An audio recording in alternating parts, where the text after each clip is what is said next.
अब जरा गौर से मेरी बात सुनो। मैं ये कह रहा था कि इस उन अल्लाह को इंसान बनाना ये किसी आम इंसान के बस की बात नहीं थी। वह इस रूए जमीन का सबसे नफीस तरीन इंसान, वह पैगंबर आखिर ज़मान ही थे, जिन्होंने लाठी से डंडा से नहीं, जिन्होंने तलवार से नहीं, जिन्होंने आला अखलाक से उन दरिंदों को इंसानियत का आला नमूना बना दिया। सरकार दो जहां की जिंदगी का आप मुताला करें, निगाह का पलक भीग जाएगा।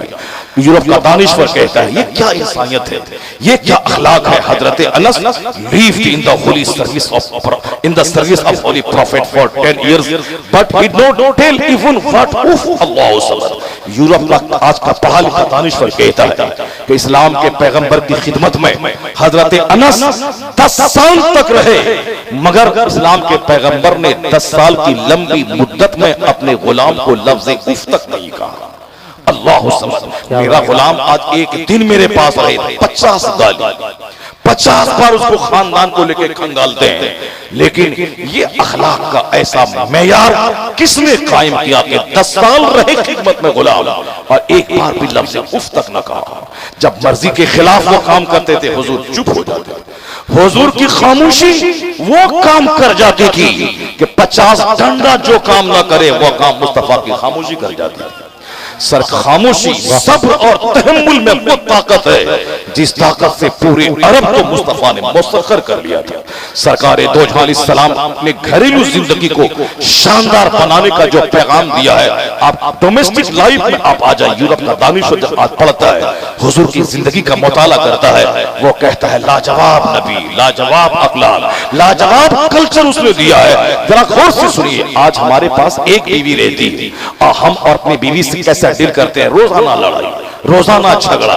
बाहर जो घूमता है वो लेकर के वो चाट खाने के लिए बीवी को, वो चाट खाने के लिए घूमता है बाहर में, लेकिन घर आने के बाद मुंह फुला के फिर लपतम जुतम शुरू हो जाता है।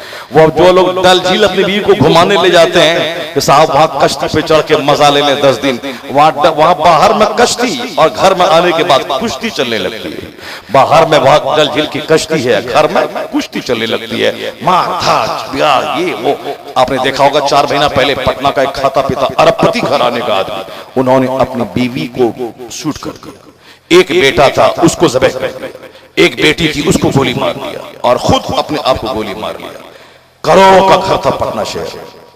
वो लोग डल झील मल झील घूमने नहीं जाता था।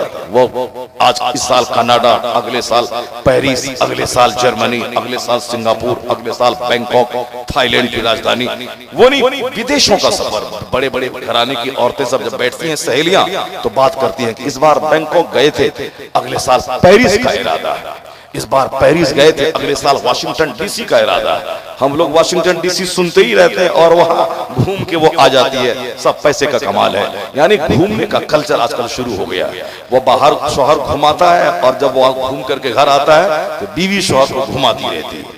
ये ला के दो, वो ला के दो, ये करो, वो करो। 1 लाख उसकी फरमाइश पूरी करें, वो कभी उसकी फरमाइश खत्म नहीं होने वाली है।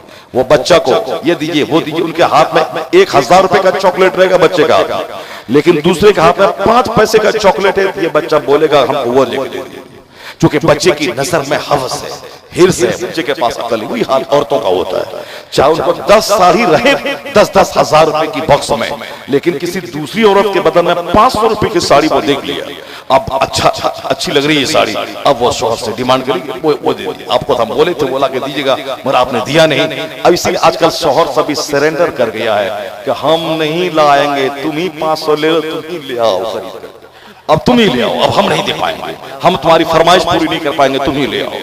अब घर है जयपुर में, अब मार्केटिंग करने वो चली गई मीरगंज। मीरगंज अब कहाँ है मीरगंज? कितना किलोमीटर यहाँ से भाई? 30 किलोमीटर। अल्लाह समझ। एक वाकया सुनिए, सरकार ग़ज़वा खंदक में है मदीना में, कई हफ्ते से मुहासरा है। एक दोपहर का वक्त था, एक सहाबी रसूल घर नई शादी हुई थी, सरकार से इजाजत मांगी कि सरकार घर जाना चाहता हूं, क्योंकि मदीने में 3 तरफ पहाड़, एक तरफ मैदानी इलाका, वहां गड्ढा खोद दिया गया था कि मक्का का काफिर शहर में घुस नहीं पाए। लड़ाई तवील हो गई। दोपहर के वक्त में उस सहाबी की नई शादी हुई थी, सरकार से इजाजत लेके वो घर जाने लगे। तो हुजूर ने कहा कि हाथ में लाठी ले लेना। क्या कहा सरकार ने? क्या कहा हुजूर ने? हाथ में लाठी ले लेना। अब वो सहाबी गए, रास्ते में डंडा ले लिया, घर घर तो देखा कि घर से बाहर जो पर्दा हो, चार दीवारी होती, दरवाजे पर उनकी बीवी खड़ी, दरवाजे पर बीवी खड़ी। इन्होंने चाहा कि उस लाठी से अपनी बीवी को मारे। तुम दरवाजे पे नजर आ रही, अल्लाह। कहां पे? मैदान में नहीं, खेत में नहीं, बाजार में नहीं, सिर्फ आंगन से निकलकर चार दीवारी दरवाजे पे खड़ी है। और वह क्यों खड़ी है सुनिएगा आगे। अब सहाबी रसूल किस कदर पर्दे का एहतमाम और किस कदर सरकार ने औरतों को औरत बन के रहने का पैगाम दिया था। वहां जहां औरतें नंगी तवाफ करती थी, हुजूर ने ऐसी सोच, ऐसी समझ अता कर दी कि अब औरत दरवाजे पे नजर आई थी, सिर्फ चार दरवाजे पे। उन्होंने लाठी से मारना चाहा। अब औरत कहती है कि मैं खुद नहीं आई हूं, घर जाके देखी कि क्या, घर जाके देखी कि किस चीज ने मुझको निकाला। बताइए कितना अपना बागैरत शौहर था कि चार दीवारी है चारों तरफ से, दरवाजे पे वो खड़ी, बाहर नहीं। अब गैरत शौहर की कि मैं इसे मार दूं फावड़ा लेके। अब बीवी कहती है शौहर मैं नहीं, मुझको किस चीज ने निकाला है, अब जाके अंदर देखिए। अभी अंदर गए, अंदर जब गए तो देखा कि बिस्तर पे एक खतरनाक सांप है, एक खतरनाक सांप है बिस्तर पे, जहरीला सांप। आपने वो लाठी लेके मारना चाहा, लाठी लेके मार तो दिया, मगर वो सांप लपक करके उनके हाथ पे डंक मार दिया। तो लाठी से सांप मर गया, मगर वो डंक मार दिया। तो वो सहाबी रसूल की शहादत हो गई उसी सांप के डंक मारने की वजह से। उनकी मौत थी उसी में लिखी हुई, मौत हो गई। लेकिन सरकार दो जहां की नजर के लाठी ले ले, अगर वो लाठी ना लेते, वो सांप को नहीं मारते, तो वो तो खुद मरे, बीवी भी मर गई होती, और न जाने किन किन को वो सांप मारता। अब उनकी मौत थी उसी बहाने, इसलिए वो तो गया, मगर वो जहरीला सांप को मार दिया। हुजूर की नजर के लाठी ले ले, एक तो मामला ये खत्म हो गया। और हम जो कहना चाहते हैं, वो कहना सिर्फ चाहते हैं कि बीवी बाजार नहीं गई, बीवी उनकी खेत नहीं गई, बीवी उनकी सांप की दहशत से वो अब वहां कैसे रहे, सांप है बिस्तर पे, आंगन में कैसे रहे, सांप चला जाएगा। इसीलिए वो डर के मारे चार दीवारी से बाहर नहीं, सिर्फ दरवाजे पे खड़ी थी, चौखट पर। अंदर भी देखती होगी, बाहर भी देखती होगी कि सांप अंदर से बाहर नहीं आ रहा। इस सांप ने बाहर निकाला था। शौहर की गैरत के लाठी उठा के बीवी को मारना चाहा, मैं इसे मार दूं कि तुम दरवाजे पे क्यों नजर आ रही हो। गैरतमंद शौहर बीवी को दरवाजे पे देखना नहीं चाहता था। उनकी जगह है चार दीवारी के अंदर, उनकी जगह है। हदीस में क्या कहा गया, आंगन में नमाज पढ़ने से बेहतर है दालान में नमाज पढ़े, दालान में नमाज पढ़ने से बेहतर है औरत घर के अंदर नमाज पढ़े, और घर के अंदर बीच में पढ़ने से बेहतर है घर के एक कोने में नमाज पढ़े। तो जिनको घर के कोने में नमाज पढ़ने का हुक्म दिया गया, वह मीरगंज बाजार जा रही। जिनको घर के कोने में नमाज पढ़ने का आदेश दिया, वो सिवान शहर घूम रही, मार्केटिंग कर रही, और हम उनको मार्केटिंग करने पे मजबूर कर रहे हैं। उनके सामने हम घुटने टेक रहे हैं। वो बागैरत शौहर के दरवाजे पे खड़ी रहे तो मारना चाहे, और वहां और यहाँ ऐसी बेगैरती का आलम है कि हम पैसा देके उसको बाहर बेपर्दा घुमाए, जाओ अपने से सामान खरीद ले। जब ऐसी बेगैरती पैदा हो जाए, वो बाजार में किसी अजनबी मर्दों के साथ दिल लगाए, वो हमको बहला फुसला के अजनबी मर्दों के साथ जाके घर में सो जाए, तो हम क्या करेंगे? हम यही करेंगे कि आने वाले दिनों में ऐसी खैरत दफन होगी, मेरी निगाहों के सामने वह अजनबी मर्दों से बंद कमरे में बात करेगी, मगर हम सिर्फ बीवी के डर से कुछ नहीं कहेंगे। कुछ बोले तो वो बिगड़ जाएगी, कुछ बोले तो घर से भाग जाएगी, कुछ बोले तो मेरा बच्चा बिगड़ जाएगा, कुछ बोले तो मेरा घर उजड़ जाएगा। अब सब कुछ गवा रहा है, मगर चुप रहो, चुप रहो। किताब में आया है, जो अपनी बीवी की ज़िनाकारी से राजी रहे वह दय्यूस है, और दय्यूस पे जन्नत की खुशबू हराम है। और दय्यूस वही नहीं है जो बीवी की ज़िनाकारी से राजी रहे, बल्कि वह भी दय्यूस है जो बीवी को अपने साथ बेपर्दा घुमाए। जो बेपर्दा अपने साथ घुमाए, मोटरसाइकिल पे बैठा के लिपस्टिक लगा के सर से दुपट्टा हटा के बाहर घुमाया। हाँ, खूबसूरत बीवी को घुमाता है शौहर। अगर वो काली कलोटी रहे, भूतनी रहे, उसको नहीं घुमाता है। एक बीवी बोली थी वहाँ साहब दिल्ली में, हमारा मिलने जुलने वाला साथी था, उनका शौहर, वो बोला हजरत पूछिए इनसे, ये हमको लेके नहीं जाते हैं दावत में, कहीं जाते हैं, मैं खूबसूरत नहीं हूँ इसीलिए नहीं लेके जाते हैं, मैं खूबसूरत रहती तब उसको वो लेके जाते दावत में। अब उनका शौहर बोलता है कि मैं नहीं रहना चाहता हूँ इनको, मगर ये दबाव डालती है कि आप शादी में जाते हैं हमको भी लेके चलिए। यानी खूबसूरत बीवी को आदमी घुमाता है, आज जब बदसूरत रहे तो उसको लेके नहीं जाता है। जो अपनी बीवी को दोस्तों के सामने बेपर्दा लाए, जो अपनी बीवी को बाइक पर बैठा के शहर में घुमाए, वो दयूस है। और दयूस पे जन्नत की खुशबू हराम है। और उस औरत की औलाद में कभी हया ना होगी जिसकी मां बेपर्दा मार्केटिंग करे। इसलिए अपने बच्चों पे रहम करते हुए, आने वाली नस्लों पे रहम खाते हुए अपनी औरत को चार दीवारी में रखें और ये बोले कि जुमा की नमाज बहुत बड़ी नमाज है। जुमा का दिन हफ्ते दिनों की ईद का दिन है, वह इज्तिमाइयत के मुजाहिरे की वो नमाज है, मगर वो नमाज औरतों पे फर्ज नहीं है। इसलिए कि जुमा की नमाज के लिए जमाअत का होना जरूरी है और औरतों का तन्हा नमाज पढ़ना मस्जिद और जमाअत के साथ नमाज पढ़ने से बेहतर है। वह तन्हा नमाज पढ़े, जमाअत के साथ नमाज न पढ़े। औरतों का तन्हा रहना, घर में रहना बेहतर है। जुमा जैसी फर्ज नमाज औरतों से साकित हो गई सिर्फ पर्दे की वजह से, वह घर में रहे। ईदैन की नमाज, ईद और बकरीद की नमाज कितनी बड़ी नमाज, साल में एक दिन की नमाज है। वह नमाज मर्दों पे वाजिब है, औरतों पे नहीं। इसलिए कि औरतों का पर्दे में रहना बेहतर है, वो रहे घर में। जो मर्दों को ईदगाह जाकर ईद की नमाज पढ़ने का सवाब मिलेगा, वही सवाब औरतों को घर में रहकर शौहर की खिदमत करने की वजह से सवाब मिल जाएगा। और बच्चों को दूध पिलाए, दूध की हर धार बदले में अज्र मिलेगा। औरतें शौहर का पांव दबाए, पांव दबाना ये उसके लिए नफल नमाज पढ़ने से बेहतर है। औरतें अपने शौहर के लिए सज धज के रहे। अगर बाजार जाने के लिए सजेंगी, अगर तो शादी में दूसरों को दिखलाने के लिए मेकअप करेंगी तो उसको अजाब होगा, गुनहगार होगी वो। अगर रात में अपने शौहर के लिए वो सजे, मेरे शौहर की निगाह अजनबी औरतों पे ना उठे, वो मैं उसको अच्छी लगूं देखने के लिए, तो जब तक वो आईने के सामने खड़ी रहकर वह सजेगी, वो सजना उसके लिए इबादत और कार्य सवाब माना जाएगा। नफल नमाज पढ़ने से बेहतर है इस इरादे से वो सजे कि मेरा शौहर मुझसे खुश रहे, और जो शौहर मुझको देखना चाहते हैं कि मैं साफ सुथरी रहूं, अच्छी लगूं, इसलिए शौहर की आंखों को बहकने से बचाने के लिए मैं ऐसा कर रही हूं। तो शौहर को भी खैरतमंद होना चाहिए उसी सहाबी की तरह कि दरवाजे पे नजर आए तो लाठी लेके मारने दौड़े, ताकि खबरदार तुम्हारे लिए है वो। ईदैन की नमाज तुम पे वाजिब नहीं ताकि तुम पर्दे में रहो, जुमा की नमाज फर्ज नहीं ताकि तुम पर्दे में रहो। अगर हम जमात से मस्जिद में नमाज नहीं पढ़े, मस्जिद बाजू में है, मैं आराम से जा सकता हूँ, अगर घर में पढ़ ले तो नमाज घर में नहीं होगी, चाहे जिस वजह से भी आप घर में नमाज पढ़े।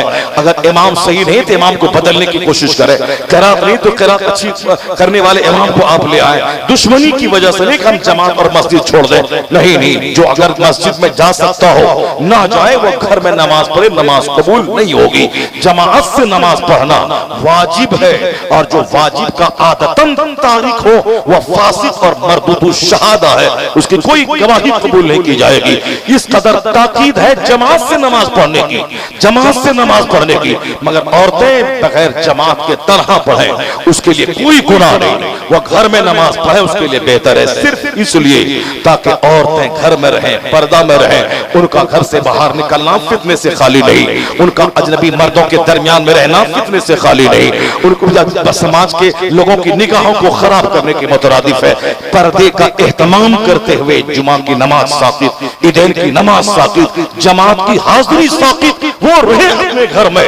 ये बताए कि जो जमात में न जाए वो मेला कैसे जाए, जो जुमा के लिए न जाए वह मज़ाउर से पे कैसे जाए, जो ईदैन की नमाज न पढ़े वह मार्केटिंग शॉपिंग में कैसे जाए। तो आज वो शॉपिंग में गई है और कल वो मुझको बोलती है कि तुम्हारा चेहरा लगता है कैसा। हमने एक लड़का को देखा था, कितना खूबसूरत था वो, नाक लंबी थी, आंख बड़ी बड़ी थी, वह सलमान खान लग रहा था, वो साहब आमिर खान लग रहा था। तुमको कैसे लगते हो तुम, हमको तुम बोलते हो चुड़ैल लगती हो, तुम तो हमारे नजदीक साहब को भूत लगते हो। अब बताएं कसूर किसका है? हमने उसको बाहर घूमने का मौका दिया, अब वह मुझे भूत कह रही है। हमने दूसरों के घर में जाने के लिए दिया, वह बोलता है कि तुम क्या कपड़ा देगा जो वो अपनी बीवी को पहना रहा है, तुम क्या घर में सामान सजाएगा जो उसके घर में सामान है, तुम क्या घर में कालीन लाएगा जो उसके घर में कालीन है, तुम क्या 10 प्लेट सजाएगा जो 10 प्लेटें मैं उनके घर में मैं देखा हूं, तुम क्या मुझको जेवर देगा जो वो जेवर दिया है। अब लीजिए कर्जा ला के दीजिए जेवर, और दूसरों के सामने भीख मांग के लाइए बर्तन, और अच्छा से अच्छा बर्तन दीजिए, घुटना टेक दीजिए, जाओ तुम अपने से खरीद के ले आओ, अपने से तुम सारी खरीद, अपने से ईद की मार्केटिंग कर लो। ये कसूर हमारा है कि सरकार दो जहां अलैहिस्सलाम ने अपने घर को खुशगवार बनाने के लिए अपनी बीवी की ख्वाहिशात पूरी करना और उनके साथ मिलकर घर में काम काज करना, लेकिन जैसे ही अज़ान होती थी आका अलैहिस्सलाम अपनी अज़वाज मुतहरात के दरमियान से इस कदर उठ खड़े होते थे। हदीस में आया है कि ऐसा लगता था कि आपकी बीवियों को लगता था कि हुजूर से हमारा कोई रिश्ता नहीं है।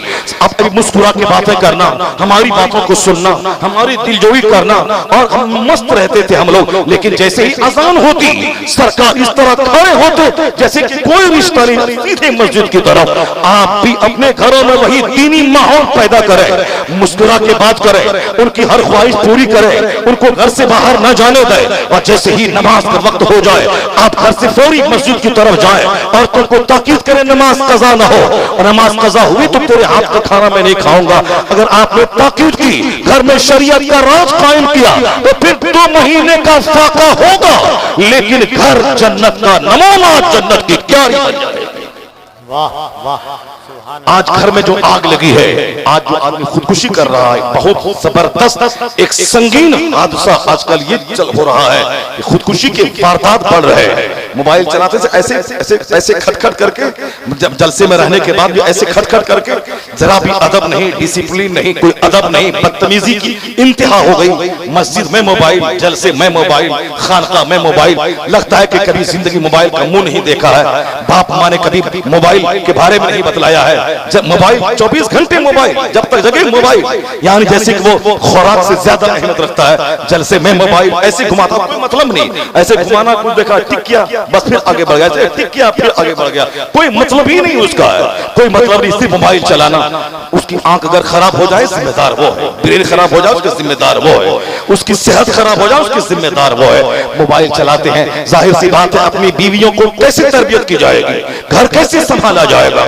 यही वजह है कि आज की तारीख में खुदकुशी के वारदात बढ़ गए हैं। उसी मोबाइल में देखे होंगे कि एक घर है, भी कल परसों की बात है, उधर औरत सूली पे लटक रही, उधर एक बेटा सूली पे लटक रहा, उधर बीवी सूली पे लटक रही। वही हाल पटना वाला जो बाहर कनाडा फ्रांस से घूम करके आया था, कई दिनों से बीवी से लड़ाई चल रही थी, यहाँ तक के झुंझला के अरबों की दुकान पटना में, अरबों का मकान पटना में, कीमती कारें हैं, बाहर से अमेरिका से घूम के आया है, झुंझुला के बीवी को शूट कर दिया, रात में कमरा बंद करके अपना खूबसूरत सा बेटा उसको गोली मार दिया, खूबसूरत सी बेटी उसको गोली मार दिया, खुद गोली मार के चला गया। ये सिर्फ एक पटना के जमींदार उस अरबपति की कहानी नहीं, आए दिन खुदकुशी के वारदात बढ़ रहे हैं। और खुदकुशी को बढ़ाने में मोबाइल का भी हाथ है, खुदकुशी को बढ़ाने में फिल्मी कल्चर का हाथ है, खुदकुशी को बढ़ाने में मगरबी तहजीब का हाथ है, खुदकुशी को बढ़ाने में 24 घंटे में जहां एक बार भी अल्लाह का नाम न लिया जाए, मुस्तफा की एक हदीस नहीं पढ़ी जाए, कुरान करीम की एक आयत की तिलावत नहीं की जाए, क्या हाल होगा उस घर का। वहां तो आदमी बेटा समझेगा कि मेरा बाप ठीक नहीं, प्यार नहीं दे रहा है, वो जहर खा के मर जाएगा। बाप देखेगा हमारे सारे बर्बाद हो गए, बच्चे बर्बाद हो गए, बाप फांसी पे लटक जाएगा।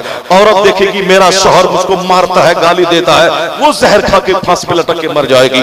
यानी फांसी से लटक के मरना, खुदकुशी करना, सुसाइड करना, ये तो पहले अमेरिका यूरोप में था ज्यादा 25 साल पहले, लेकिन अभी इधर माजी करीब में 2, 3, 4, 5 साल से हिंदुस्तान में बड़ी तेजी के साथ ये मामला चल रहा है। जब कभी सुनता हूं तो साफ सीना हिल जाता है। समाज के लोग सहम जाते हैं कि जब अब मुमकिन है कि जवान बेटी वो साथ फांसी लगा के मर जाए, जवान बेटा वो फांसी लगा के मर जाए। अभी हमारे घर के पड़ोस में एक लड़का था, वो फांसी लेके मर गया। इतना शरीफ लड़का, निगाह उठा के नहीं चलता था, लेकिन बाप के टेंशन की वजह से वो लड़का फांसी पे लटक के मर गया। हमारे घर के बिल्कुल बाजू का लड़का था। यानी इस कदर बाप की तरफ से उसको तरबियत नहीं मिली, प्यार नहीं मिला। वो अपने आप को तन्हा समझने लगा कि मैं जिंदगी में अकेला हूं, तन्हा हूं, मेरा कोई नहीं है, अब मैं जिंदा रह के क्या करूं। उन्होंने फांसी पे लगा ली, वो मर गया। ये खुदकुशी के वारदात सिर्फ इसलिए जहां आखिरत की बात नहीं होगी, जहां जन्नत की बात नहीं होगी, जहां जहन्नम की आग की बात नहीं होगी, जहन्नम की वो खतरनाक आग, मैदान महशर की वो खतरनाक गर्मी, जहां का एक दिन 50,000 साल का होगा। 25,000 साल पसीने में शराबोर गुजर जाएंगे। न दरख्त का साया, न किसी पहाड़ का साया, न किसी मकान की दीवार का साया। हमने कभी झूठे मुंह भी अपने बच्चों के सामने महशर की गर्मी की बात नहीं छेड़ी। हमने कभी बच्चों के सामने जहन्नम की आग का तस्करा नहीं किया।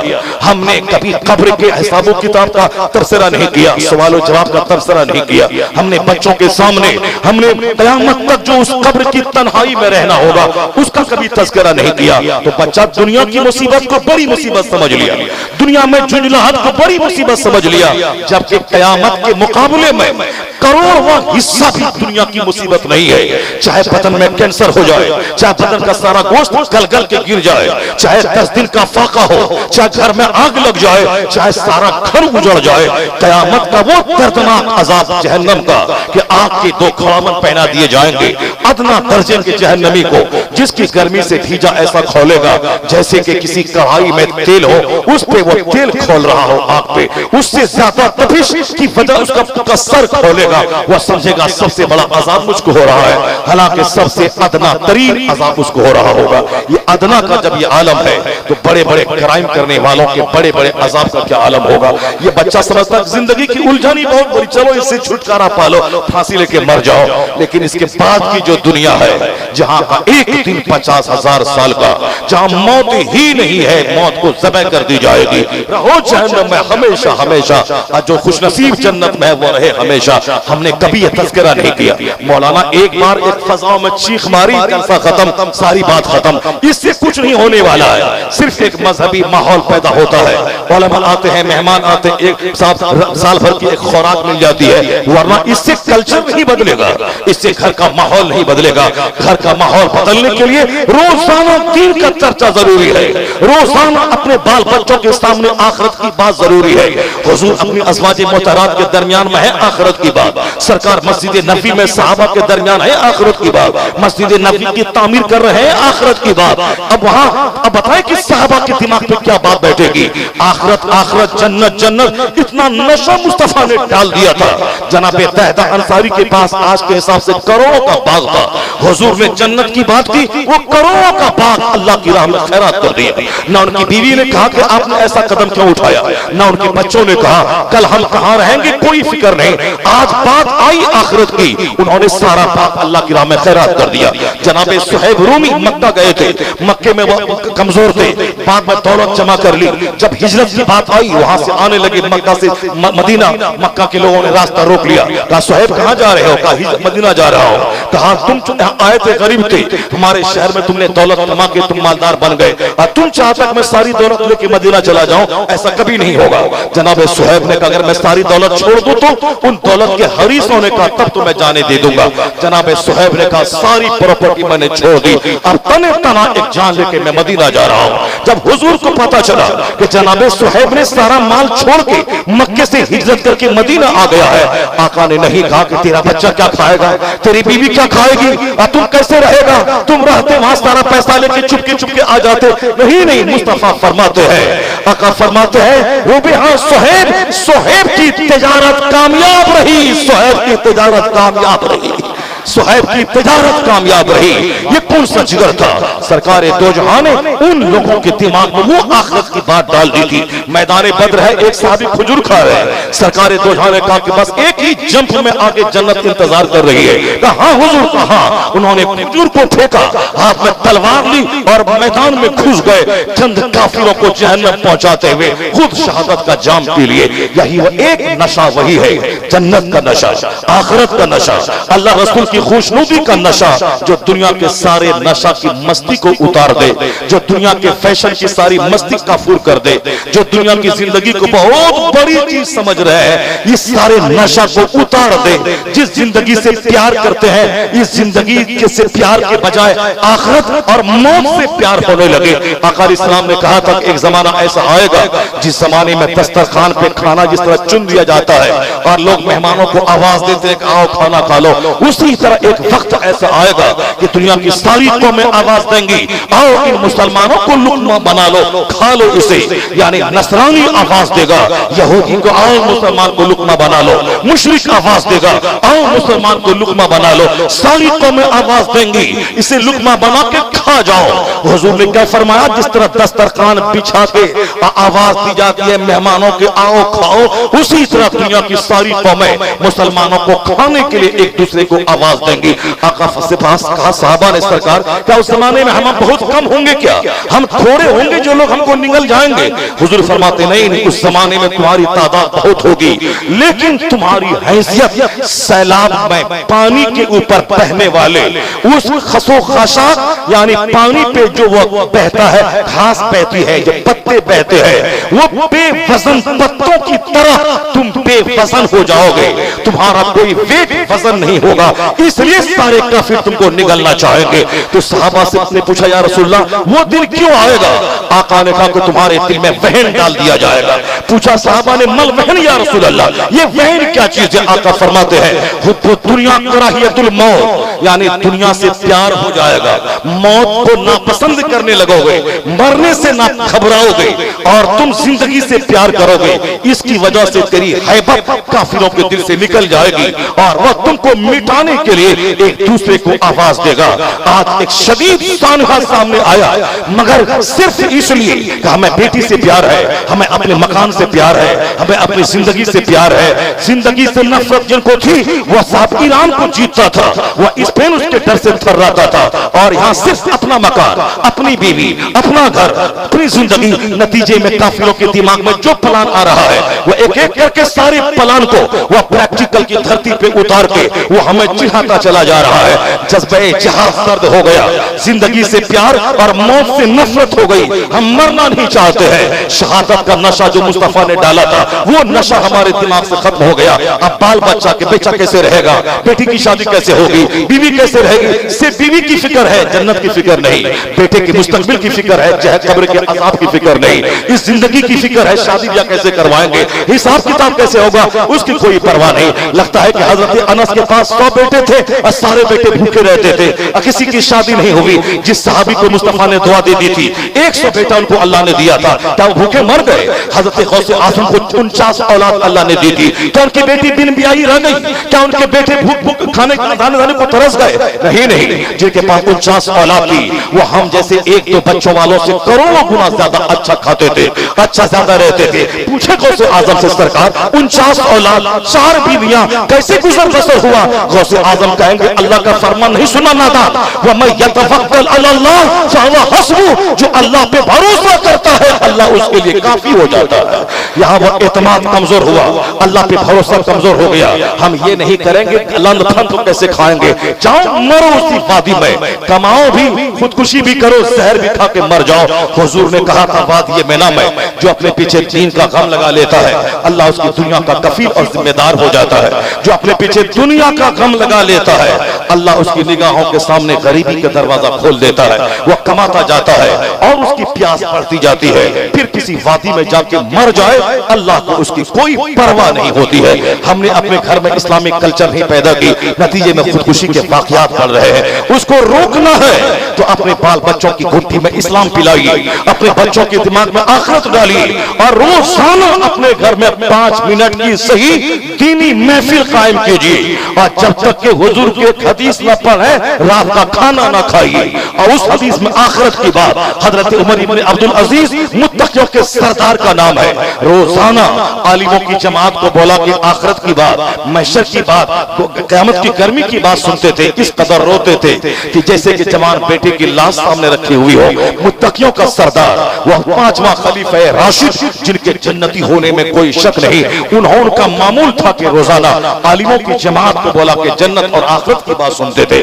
और एक बुजुर्ग ने अपने घर में कब्र खोदी थी और रोजाना कई मिनट उस कब्र में जाके सोते थे। लोगों ने पूछा कि हुजूर इस कब्र को क्यों खोदा है घर में? कहा मैं कब्र को इसलिए खोदा हूं ताकि जब जब नजर पड़े कब्र की दुनिया याद आ जाए, आखिरत याद आ जाए, मौत याद आ जाए। किस कदर मौत को याद दिलाने के लिए उन्होंने कब्र खोदी, किस कदर मौत को याद ताजा रखने के लिए उलमा की जमात को बोला कि रोजाना सुन रहे थे। यहाँ तो साल साल में कभी मेरा बच्चा दिन की बात नहीं सुनता, अगर वह कल खुदकुशी कर ले, वो जहर खा के मर जाए, कसूर हमारा है, किसी दूसरे को न कोसा जाए। हम खुद अपने आप को कोसें कि हमने घर में 24 घंटे फिल्म का माहौल दिया, हमने 24 घंटे बड़ी टीवी लाके दे दी। क्या करें हजरत, बच्चा नहीं मानता है। हाँ बच्चा बोलता मैं पखाना खाऊं तो पखाना खिलाओ, नहीं अपने दिल में ख्वाहिश है कि हम भी बच्चे के बहाने टीवी देखें। हजरत ये बड़ी टीवी का कमाल यही है कि अमेरिका में मैच होता है, लगता है कि मेरे घर में मैच हो रहा है। हम साथ क्रिकेट होता बंबई में, लगता है कि घर में हो रहा है। इस टीवी का यही कमाल है। तो ठीक है, यही कमाल टीवी का है। जब आपके घर में मैच हो रहा है तो आप जाओ सऊदी अरब कमाने के, फिर तुम्हारे घर में मैच होगा, फिर तुम्हारे घर में दंगल होगा। आजमगढ़ की वो कहानी मालूम है सबों को। आजमगढ़ का एक शौहर सऊदी अरब में रहता था, उनकी बीवी के बारे में उनको पता चला कि मेरी खैर मौजूदगी में कुछ अलबल करती है। ये आजमाइश के लिए उन्होंने अपनी फ्लाइट से 2 दिन पहले ही कहा मुझको आज रवाना होना है, दिल्ली से मेरी फ्लाइट है।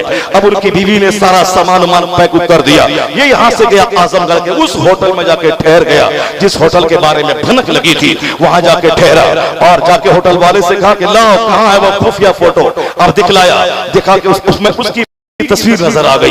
कहा यही औरत चाहिए मुझको, आज की रात में यही चाहिए। कितनी फीस है इसकी? इतनी फीस है, उतनी फीस जमा किया, कहा यही चाहिए। अब फिर क्या कि इन्होंने फौरन कॉल किया कि आज कस्टमर आया हुआ है और आप आ जाइए। अब उसको तो कम अगर जरा बराबर भी गैरत और शर्म हया होती, शौहर 1 महीने उनके साथ में रह चुका है, और जरा बराबर हया होती तो कह देती कि नहीं आज नहीं, मैं दूसरे मौके से जाऊंगी। नहीं, जिसके बदन में आग लगी हो शहवत की, और जो आदमी के खाना खाने का इसको मुंह में आदत लग गई हो, जिसको 10 लोगों के दरवाजे पे जाके मांगने की आदत लग गई हो, वो कैसे उसको घर में चैन मिलेगा?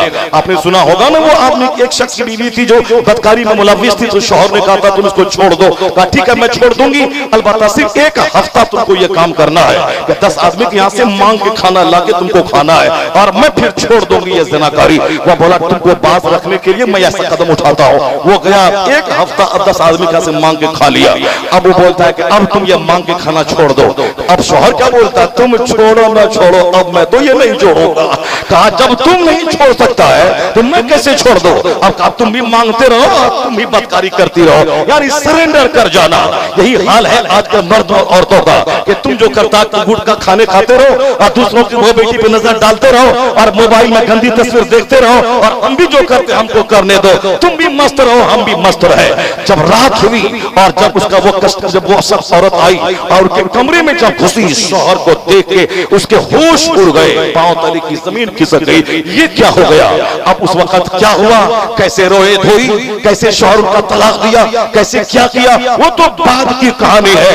मगर ये तो सुन लीजिए, ये कैसी आदत है कि हम बाहर जाएं और साथ होटल अटेंड करें सिर्फ इसलिए कि हमने पैसा कमाना, सऊदी अरब जाना, माल कमाना, मकान बनाना, गाड़ी खरीदना, जेवर खरीदना, साहब घर में फर्नीचर बदलना, कालीन बदलना, ये शोकेस बदलना, बेटे की शादी का खर्च करना, बेटे को इंजीनियर बना, सिर्फ दुनिया। कभी मैंने झूठी मोटी आखिरत की बात नहीं की। कल अगर तुम मर गई तो क्या मुंह दिखलाओगे अल्लाह को? अगर मैं कल मर गया तो क्या दिखलाओगे मुंह अल्लाह को? बेशुमार नौजवान है जो रोजाना पूरी मौत मरते हैं। कोई बाइक से टकरा के मरते हैं, कोई ट्रेन से टकरा के मरते हैं, कोई जहर खा के मरते हैं, कोई पीछे से धक्का दिया वो मर गया। ये मौत सस्ती हो गई है आज, फिर भी डर नहीं लगता। अगर मैं मर जाऊं तो मेरा क्या होगा मरने के बाद? वहां बीवी दूसरी शादी कर लेगी, बच्चों का गुजर बसर तो हो ही जाएगा, एलआईसी 2-4-5 खुलवा लिया है, उससे तो वो बीवी खा ही लेगी। मगर मेरा कब्र में क्या होगा? मेरा हश्र में क्या होगा? मेरा जन्नत में क्या होगा? मेरा जहन्नम में क्या होगा? जब नामे अमाल तोले जाएंगे, मेरा वहां क्या होगा? कभी नहीं। न घर में कभी बोलना है। अगर बीवी उसकी होटल अटेंड करे, कसूर किसका है? अगर उनकी बच्ची जवान होने के बाद दूसरों के बाजू में झूले, कसूर किसका है? उनका जवान बेटा गर्लफ्रेंड के साथ चक्कर लगाए, पैसा हम कमाएं ऊंट चरा के सऊदी अरब में, और यहाँ ये बेटा जिना करे और बेटी जिना करे और बीवी साहब हॉकर और मजदूर और साहब वाले के साथ जिना करे, कसूर हमारा है कि हमने घर में कभी इस्लामी बात नहीं की, हमने घर में कभी आखिरत की बात नहीं की, अल्लाह के अज़ाब की बात नहीं की, कयामत की गर्मी की बात नहीं की। आजकल हालात ऐसे हो गए, अब लोग शक करने लगे हैं कि इस्लाम का मुस्तकबिल क्या होगा, कल क्या होगा। आज हिंदुस्तान में ऐसा हो रहा है, आने वाले दिन में क्या होगा? लोगों को दिल टूट रहा है, इस्लाम से अकीदा कमजोर हो रहा है। सुनो गौर से, हमने कब तुमको बताया? क्या कब हमने कुरान पढ़ा कि कुरान क्या कहता है? कुरान कहता है फला तहसबन्नल्लाह गाफिलन अम्मा यामलु ज़ालिमून, अल्लाह को गाफिल मत समझ जो कुछ जालिम करते हैं। फयअलमुल लज़ीना ज़लमू अय्युल क़लबी यनक़लिबून, अनक़रीब जालिमों को पता चल जाएगा वो किस करवट पलटा खाते हैं। जब घर में बात हो शरीयत की तब न सीना मजबूत हो। हमने कभी नहीं की बात उन लोगों की जिनकी कहानी कुरान में बयान की गई है। अल्लाह ताला जिंदगी देता है और मौत भी देता है, अल्लाह रात देता है दिन भी लाता है, अल्लाह सेहत देता है बीमारी भी देता है। हमेशा बीमारी नहीं रहती, हमेशा काला दिन नहीं रहता, हमेशा आंधी नहीं रहती, हमेशा मौसम खराब नहीं रहता, हमेशा बारिश नहीं रहती। एक महीना पहले पटना में सैलाब आया था, मंत्री के घर में नाव चल रही थी, लेकिन 10 दिन के बाद कहां गया वो पानी, कहां गई वो कश्ती, वो कहां गया वो दिन? मैंने कहा था कोतवाली की मस्जिद में जुमा की किताब में कि पटना के मुसलमानों, तुम क्यों चेहरा लटका के बैठे हो कि मेरा मुस्तकबिल क्या होगा, कैसे हालात अच्छे होंगे? तुमने देखा अभी अब बारिश आई, तूफान आया, मगर वह 10 दिन के बाद न वह बारिश है न वह तूफान है। इसका मतलब है कि तूफान हमेशा नहीं रहता, आंधी हमेशा नहीं रहती। उसी तरीके से ये दिन भी हमेशा नहीं रहते। आदमी अगर ताकत का गलत इस्तेमाल करे उसकी सजा भुगतनी पड़ती है, अगर वो हुकूमत का मिसयूज करे उसकी सजा भुगतनी पड़ती है। ये दिन हमेशा नहीं रहेंगे, ये मायूसी के दिन, ये परेशानी के दिन, ये उलझनों के दिन। मेरा खुदा वो है जो नमरूद को सल्तनत देना जानता है, और जब सल्तनत का गलत इस्तेमाल हो उसे तब मक्की से तलपा के मारना भी जानता है। मेरा खुदा वो है जो फिरौन को सल्तनत देना जानता है, 400 साल की उम्र देना जानता है, और सल्तनत का गलत इस्तेमाल हो उसे दरिया में डुबा के मारना भी जानता है। मेरा खुदा वो है जो कारून को दौलत देना जानता है, अगर दौलत का गलत इस्तेमाल हो उस कारून को खजानों समेत जमीन में फंसाना भी जानता है। मेरा खुदा वो है जो अबू जहल को कुरैश की सरदारी देना जानता है, अगर उसका गलत इस्तेमाल करे, नबी मोहतरम के कत्ल का प्लान बनाए तो अल्लाह उसे मैदान बद्र में 2 बच्चों के हाथों तलपा के मारना भी जानता है। फला तहसबन्नल्लाह गाफिलन अम्मा यामलु ज़ालिमून, अल्लाह ने यजीद को सत्ता दी थी, सत्ता का गलत इस्तेमाल किया, 82 अफराद के मुकाबले में 22,000 की फौज खड़ी कर दी, जिनके हाथों से कौसर का जाम सबको मिलेगा उस मुस्तफा के नवासों को ज़िबह कर दिया गया, उनकी लाशों को घोड़े की टापों से रौंद दिया गया। सत्ता का गलत इस्तेमाल किया, बहादुरों को जमा करके 22,000 की तलवार चमका के। रिजल्ट क्या निकला? चंद ही साल के बाद मुख्तार के सिपाहियों ने अमर इब्ने साद को काट के आग के हवाले किया, शिमर मरदूद को देहात में पकड़ा, उसे काट के आग के हवाले किया। अब्दुल्लाह इब्ने ज़ियाद जो कुफा का गवर्नर था उसे दरियाए फरात के किनारे मुख्तार के सिपाही ने काट के उसकी गर्दन उड़ा दी, और मैदान कुफा में दारुल सल्तनत में तमाम लोगों को बोला कि दारुल इमारत में उसकी बेबसी का तमाशा तमाशा दिखलाया गया। खूली बिन यजीद घर में छुपा था, मुख्तार के सिपाही ने उसको वहां से गिरफ्तार करके लाके रास्ते में काट के उसकी लाश को कुत्तों के हवाले कर दिया। ये सारे के सारे यजीदी मारे गए। ये तो दुनिया का अजाब है, आखिरत का अजाब तो बहुत बड़ा है। पता क्या चला कि असत्य का गलत इस्तेमाल आदमी को छोड़ता नहीं है। अल्लाह सल्तनत देना जानता है तो छीन के उसे तड़पा के मारना भी जानता है, तो क्यों चेहरा लटका के बैठा है? सब्र और तहम्मुल का मुजाहिरा कर और तकवा का मुजाहिरा कर, अपने घर में दीन का माहौल पैदा कर। मस्जिद को उजड़ने से बचा, मदरसे को उजड़ने से बचा, अपने घर में दीनी माहौल पैदा कर। इबादत तेरी जिंदगी का मकसद है। कल तू मरेगा फिर और दुनिया तो रह जाएगी, तू ही अपने अंजाम को पहुंच जाएगा। अपना काम कर। जिस दिन इबादत, तिलावत, घर में दीनी माहौल, मस्जिद की आबादी का मंजर कायम हुआ तो फिर देख लेना 10-20 साल के बाद ये काली आंधी जुल्म की नहीं रहेगी, ये सल्तनत का गलत इस्तेमाल नहीं रहेगा। जिस अल्लाह ने कल के नमरूद को नहीं छोड़ा है वो मेरा खुदा आज के नमरूद को भी नहीं छोड़ेगा। जो अल्लाह कल के फिरौन को नहीं छोड़ा है वो आज के फिरौन को भी नहीं छोड़ेगा। जो अल्लाह कल के अबू जहल को नहीं छोड़ा है वो आज के अबू जहल को भी नहीं छोड़ेगा। जो सल्तनत देना जानता है उसका मिस यूज हो, सल्तनत छीन के उसे तड़पा को मारना भी जानता है।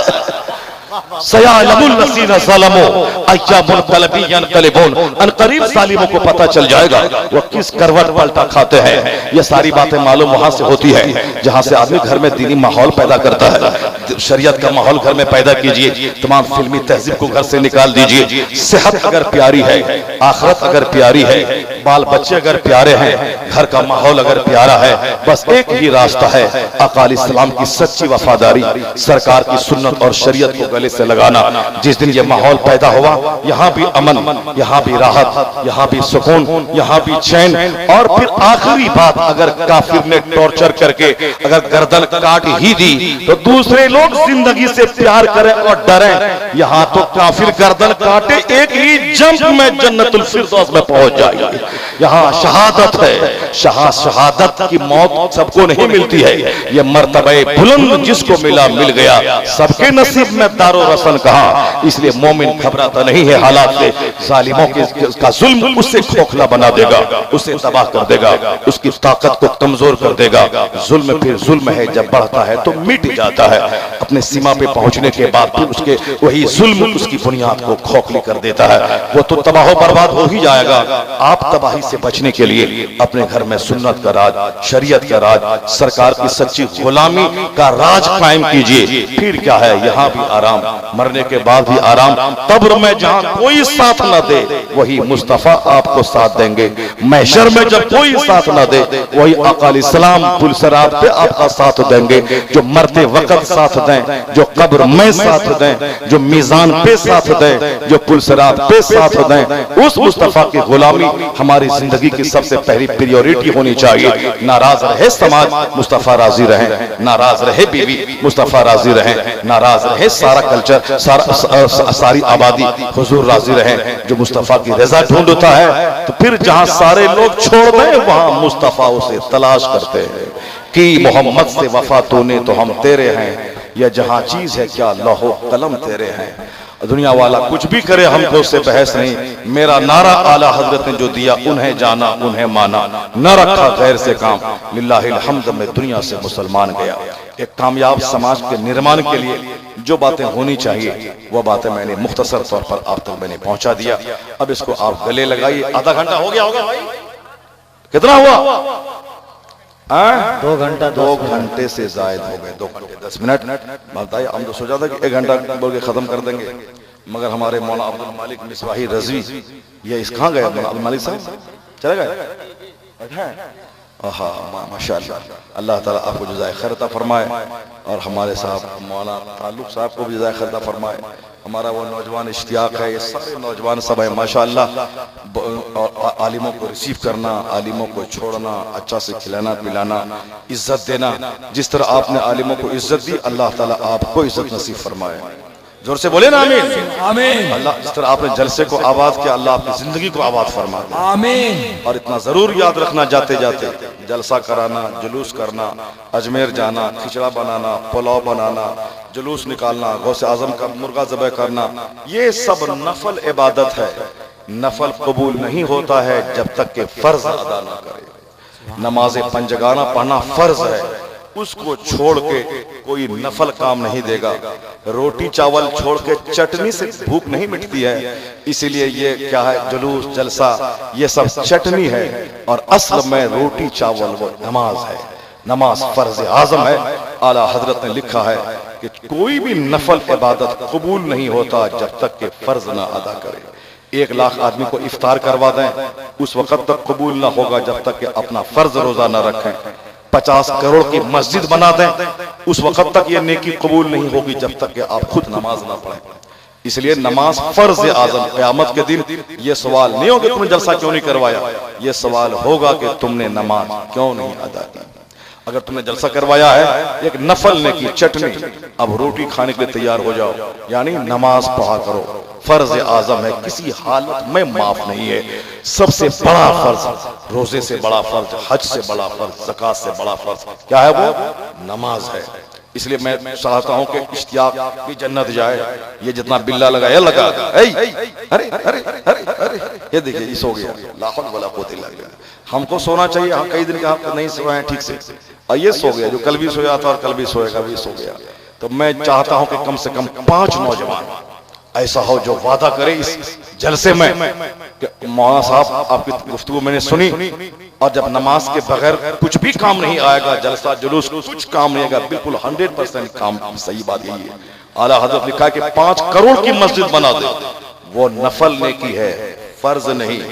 ज़कात का 1 रुपया जो तुम पर फर्ज है, जब तक वो नहीं अदा करेगा 5 करोड़ की मस्जिद तामीर कोई फायदा नहीं, क्योंकि कोई नफल कबूल नहीं होता जब तक कि फर्ज ना अदा करे। और इसी पॉइंट पे नजर ना रखने की वजह से हमारे यहाँ देग 100 देग, बकरा, चादर, गागर और जो है जुलूस ये सब है, मगर फर्ज ही नहीं। और उन जालिमों के यहाँ फर्ज है, मगर उसके यहाँ सरकार की ताजीम नहीं है, तो वो ताजीम न करके बर्बाद हुआ, और हम नमाज न पढ़ के बर्बाद हुए, दोनों बर्बाद। ये बताएं क्या हाल होगा। अब बीच का एक रास्ता है मसलक आला हजरत का कि मेरे पास नियाज भी रहे, मेरे पास नमाज भी रहे, मेरे पास जुलूस और 11वीं भी रहे, मेरे पास फर्ज और नमाज रोजे हज ज़कात की अदायगी भी रहे। और जो ऐसा हुआ तो ज़कात का 1 रुपया और 5 करोड़ की मस्जिद दोनों मिलके उसके दर्जात को बुलंद, फर्ज के साथ नफल मिलके उसकी नेकी को बावसन बना देगा। आप फर्ज छोड़ के 1 करोड़ बार दरूद पढ़ते रहिए, 1 करोड़ बार कलमा पढ़ते रहिए, ये नफल है, फर्ज नहीं। फर्ज है नमाज पंजगाना। इस पॉइंट पे जोर न देने की वजह से हमारी मस्जिदें उजड़ी हुई है, और हमारे बहुत सारे पढ़े लिखों के दिमाग में भी ये बात है, सुभान अल्लाह बोले जन्नत चले जाइएगा, नात सुनिए जन्नत चले जाइएगा, और साहब जलसा करवाइए जन्नत चले जाइएगा, अजमेर जाइए जन्नत चले जाइएगा। आला हजरत की बात कोई नहीं सुनता। आला हजरत फरमाते हैं कोई नफल कबूल नहीं होता जब तक कि फर्ज न अदा। इसलिए शबे बरात में या शबे कदर में जो 1 रात जाग करके नमाज पढ़ लिया 1000 रकअत, नहीं, शाबान की 15वीं रात में 1 रात जागने से क्या होगा। शाबान की 15वीं रात में सो जाइए आप, मगर डेली फजर और इशा पढ़िए, ये बहुत बड़ा फर्ज है। शाबान की 15 जागना वो नफल है, शबे कद्र में जागना वो नफल है। कोई नफल कबूल नहीं होता जब तक कि फर्ज न अदा करे। इसीलिए शाबान की 15वीं रात में नफल पढ़ने के बजाय कज़ा नमाज पढ़ी। रमजान की रातों में शबे कद्र में नफल पढ़ने के बजाय सवाल हजरत कौन आज तो बड़ी रात है क्या पढ़े, तो हम कहते हैं हाँ पढ़िए, 100 बार कुल हुवल्लाहु अहद पढ़िए, 1 रकात में 2 रकात पढ़िए, 200 बार कुल हुवल्लाहु अहद पढ़िए। नहीं कोई सस्ता वाला बता, आसान वाला बताइए, आसान वाला। तो जाओ हर रकात में 3-3 बार कुल हुवल्लाहु पढ़ो, 1 खत्म कुरान का सवाब मिल जाएगा। यह नफल नमाज है। हम उस बड़ी रातों में कज़ा नमाज पढ़ी, इलाही मेरी वो फजर जो मेरे पहले कज़ा वो अदा कर रहा हूँ, वो ज़हर जो पहले कज़ा हुई वो अदा कर रहा हूँ। 100 बार नमाज पढ़ लीजिए, 100 दिन की नमाज अदा हो जाएगी। इसीलिए कज़ा दूसरा तो सारा गुनाह माफ हो जाता है हज करने से, लेकिन कर्ज वाला गुनाह और जो नमाज छोड़े हैं ये गुनाह माफ नहीं होगा। 50 बार हज कर ले, मगर जो नमाज फर्ज होगी ये 15 साल में, 15 साल के बाद से जिस साल में नमाज शुरू किए हैं इतने साल की नमाज कज़ा अदा करनी पड़ेगी। 50 हज कर लें ये गुनाह माफ नहीं होगा। ये तो कर्ज है जो आपके जिम्मे रहेगा। इसलिए जब भी मौका मिले बड़ी रातों में और आम दिनों में भी कज़ा नमाज़ें अदा करें। ए अल्लाह मुझको माफ कर दे, जिंदगी के वो फजर जो पहले कज़ा हुई है मैं उसको पढ़ रहा हूँ, और ये बात के अल्लाह माफ कर देगा, अल्लाह माफ कर देगा, या अल्लाह माफ करेगा तो 99 कातिल को भी माफ कर देगा। फिर टोपी पहनने की क्या जरूरत है, जलसा कराने की क्या जरूरत है, फिर नमाज जुमा पढ़ने की क्या जरूरत है। अल्लाह माफी कर देगा फिर जुमा क्या चीज है? नहीं, अल्लाह माफ कर देगा तो ठीक है, अगर नहीं माफ करेगा तो क्या होगा। इसलिए शैतान यही पट्टी पढ़ाता है कि चलो अल्लाह माफ कर देगा। वो नहीं पढ़ाता है कि अगर अल्लाह पकड़ करता है तो दूसरों के छप्पर से जो घास लेके खिलाल करता है तिनका, उसको अगर अल्लाह गिरफ्त कर ले तो उसी से कई साल जहन्नम की आग में जलता रहे। एक वक्त की नमाज जानबूझ के कोई छोड़ दे 80 साल जहन्नम की आग में जलना पड़ेगा। इसलिए जो भी बातें हो रही हैं, जलसा जुलूस नाम सुभान अल्हम्दुलिल्लाह दरूद शाबान की 15वीं रात शब कदर, ये सब नफल है। फर्ज छोड़कर कोई नफल नेकियां काम नहीं आएंगी। अगर इस पॉइंट को आपने समझ लिया तो मैं समझता हूं कि कभी आप फर्ज छोड़ के नफल को तरजीह नहीं देंगे, और फर्ज की अदायगी के साथ नवाफिल को भी आप गले लगाएंगे, तो फिर ऑप्शनल और कंपलसरी दोनों मिलकर आपके दर्जात को बढ़ाने जाएंगे। अल्लाह तबारक व तआला हमको और आपको सबों को हकीकत में इस्लाम समझने की तौफीक अता फरमाए।